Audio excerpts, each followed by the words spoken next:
Allemagne. La chancelière Angela Merkel se lance ce dimanche 19 novembre dans une dernière tentative pour former un gouvernement en Allemagne et par la même occasion éviter ainsi à son pays et à l'Europe une phase d'instabilité, synonyme aussi pour elle de fin de carrière politique. Voici les trois principaux points de discorde dans les négociations en cours en Allemagne entre conservateurs, libéraux et écologistes pour tenter de former un gouvernement, et qui menacent d'échouer dimanche.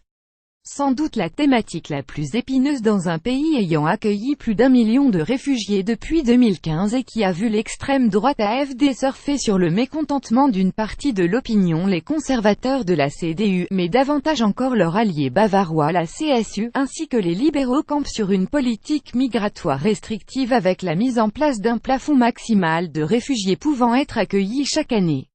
Autour de 200 000 ? Les Verts paraissent désormais prêts à accepter une limitation, mais ils plaident en retour pour une reprise l'an prochain des regroupements familiaux pour les réfugiés syriens et afghans titulaires d'un statut d'asile temporaire. Les autres partis, craignant de perdre encore davantage d'électeurs vers l'AfD, s'y refusent.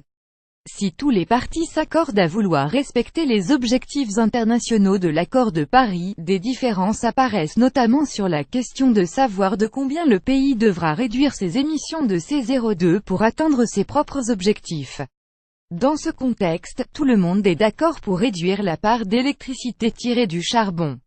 Mais de combien baisse seulement de 3 gigawatts de production conservateurs et libéraux ou 10 gigawatts par ailleurs, les écologistes ont renoncé à demander une date fixe pour la fin des moteurs à combustion dans l'automobile.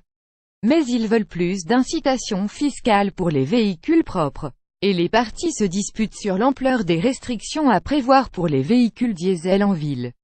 Quelle sera la réponse de l'Allemagne aux propositions de relance de l'UE et de la zone euro du président français Emmanuel Macron ou du président de la Commission européenne Jean-Claude Juncker? Les libéraux ne veulent plus d'un fonds de secours pour les pays frappés par une crise de la dette et excluent un budget propre à la zone euro pour des projets communs. Les conservateurs d'Angela Merkel sont plus ouverts sur ces deux sujets mais rejettent des transferts financiers automatiques entre pays de la zone euro ou une mutualisation des dettes. À l'inverse, les écologistes appellent à ne pas rejeter la main tendue du président français. Sur la Turquie, la CSU souhaite définitivement rompre les négociations en vue de son entrée dans l'UE, une position trop tranchée pour les Verts.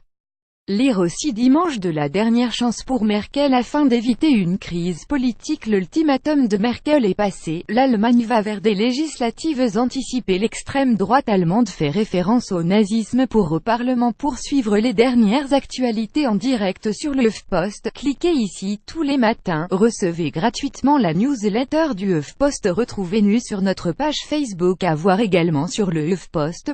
Allemagne, gouvernement international, envoyez une correction.